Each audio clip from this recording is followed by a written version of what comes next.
Hi, I'm Dominic Monkhouse and I'm a consultant at Sherlaws Group. I don't think any company can get a competitive advantage unless it's managing its customer experience. And I think to do that, it needs to understand who its customers are. It needs to understand what problem they have and how it solves that problem better than anybody else.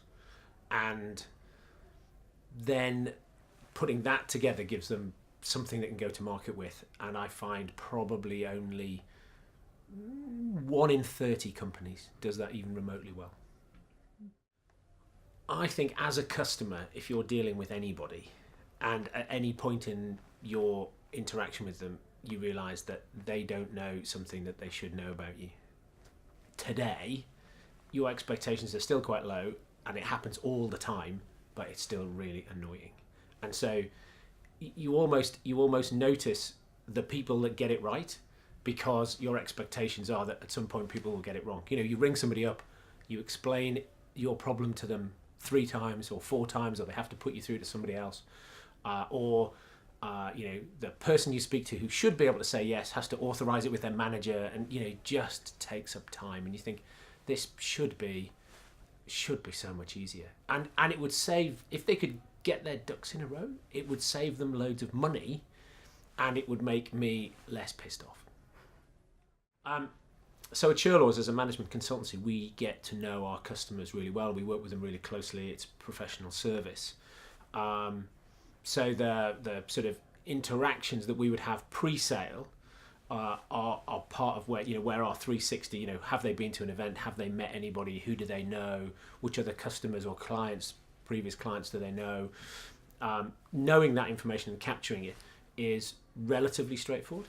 I think what actually we see more is when we go in and work with clients and we look at their business and we see that they know very little about their customer. I was working with a client recently, and e-commerce company, 50 million turnover, and they don't know the cost of the things they sell to their customers. So they have no idea how profitable their products are, because that's just how their internal systems are. So, one of the things you can say to them is maybe there's an opportunity here to do some system changes, particularly around your ERP backend. And then you might know what products are profitable, and then you might know which customers are profitable, and then you might know where you might want to invest in what elements of the customer experience.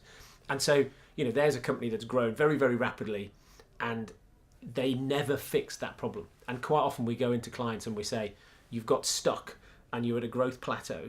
And when we look back, and it's because they didn't fix something around their customer experience, or knowing their customers, or what problem did they solve, and we have to take them back to fix it before they can move forward. I think technology is just an enabler, and I think it's massively less important than the culture. So, I remember a few years ago I rang Orange about a problem with a mobile phone. And the guy at the end of the phone said, I can absolutely understand your problem, Mr. Monkhouse, but the computer doesn't want to let me give you a new phone.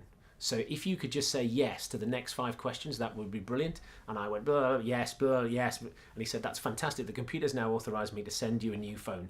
So that the technology was in the way, but because the culture was there, that person was able to make a decision to override the technology and deliver the customer experience that he thought was the right thing to do for the company. And so I think the culture is massively more important than the technology. The technology can enable some stuff and maybe can stop you having to deal with things that you don't need to deal with, but culture, massively.